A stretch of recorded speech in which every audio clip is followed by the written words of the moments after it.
Guess we can lunge you.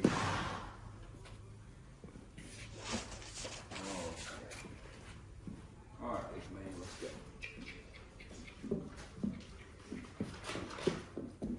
Always like to let them walk off first, because anytime you start moving their feet or riding them, you always want to begin walking. You always want to end them walking, just to let them look at anything, any boogers or anything like that. And I'll just turn them around, they can go the other way.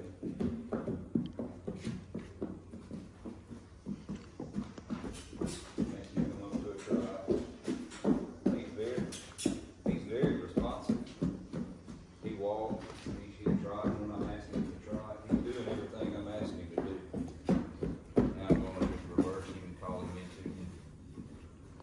Just lead him up real free, be real light on the road. You see him take that big deep breath and smack his lips.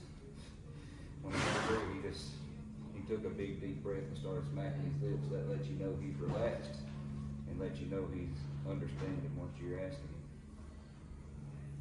So that was very good. And I'm not asking him to do anything, so he's just sitting there not moving his feet. So that tells me his brain's in tune with mine on his training. So he's got a really trainable mind. He's going to be a nice horse.